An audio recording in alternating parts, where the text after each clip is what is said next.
कल्याण पूर्व येथील श्रीराम टॉकीज ते विठ्ठलवाडी पुणा लिंक रोड परिसरात शुक्रवारी भरत असलेल्या बेकायदेशीर आठवडी बाजारावर प्रशासनाने धडक कारवाई केली। ड प्रभागाचे सहाय्यक आयुक्त उमेश यमगर यांच्या नेतृत्वाखाली ही मोहीम राबवण्यात आली। कारवाई दरम्यान रस्त्यावर अतिक्रमण करून उभारण्यात आलेल्या हातगाड्या आणि स्टॉल हटवण्यात आले। यामध्ये तब्बल 3 ट्रक भरून हातगाड्या जप्त करण्यात आल्या, तर काही हातगाड्या जागेवरच निष्कासित करण्यात आल्या।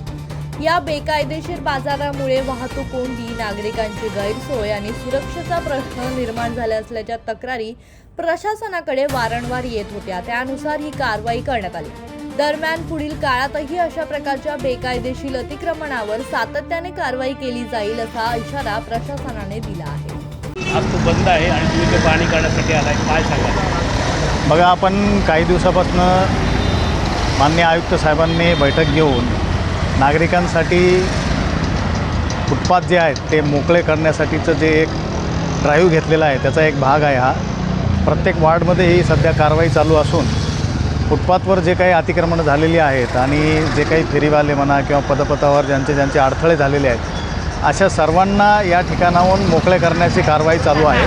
ती जवळपास मागील 8 दिवसापासून संपूर्ण शहरामध्ये चालू आहे। त्यानंतर जे आठवडी बाजार आहेत, आठवडी बाजार देखील अवैधरित्या जे भरत असतील असे आठवडी बाजार भरण्यात देखील मज्जाव करण्यात आलेला आहे। त्याचाच एक भाग म्हणून आज यमगर साहेबांच्या वार्डमध्ये जो आठवडी बाजार भरतो त्याच्यावर आज प्रतिबंध करण्यात आलेला आहे। आणि त्याचबरोबर हे जे मुख्य रस्ते आहेत, या ठिकाणी स्टेशनचा हा प्रमुख रस्ता आहे, हा रस्ता देखील अतिक्रमणधारकापासून मुक्त करण्याची ही कारवाई चालू आहे आणि ही कारवाई सातत्यानं करण्यात येणार आहे। फेरीवाला धोरण विषय बोललं जातं, तर फेरीवाला धोरण काय आहे? सुप्रीम कोर्टाची गाईडलाईन्स काय आहे? फेरीवाला धोरण हे फार विस्तृत आहे।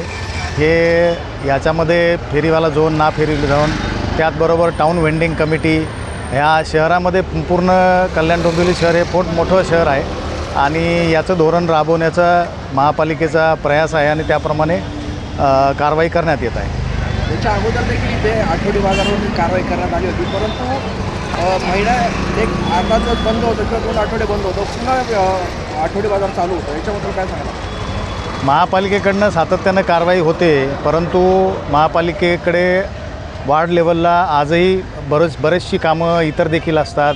मागे काळात इलेक्शन होतं, आता मतदार यादीचं पुनर्निरीक्षण आहे, त्याचबरोबर आता जनगणनेची कामं आहेत, त्यामुळं थोडासा स्टाफचा अपुरेपणा असतो आणि त्याचा गैरफायदा घेऊन काही लोक पुन्हा अशा प्रकारे त्याचा लाभ घेतात आणि पालिकेला सहकार्य करत नाही। तरी महापालिका सातत्याने कारवाई करेल आणि आठवडी बाजाराचा जो कॉन्सेप्ट आहे त्याच्यामध्ये शेतकरी संघटना ज्या असतील त्यांच्यासाठीच फक्त आठवडी बाजार हा शासनानं नियमित करण्याचे सूचना दिलेल्या आहेत। त्यामुळे कुठेही आठवडी बाजार असेल तर विनापरवानगी तो भरला जाणार नाही, याची दक्षता महापालिका घेईल।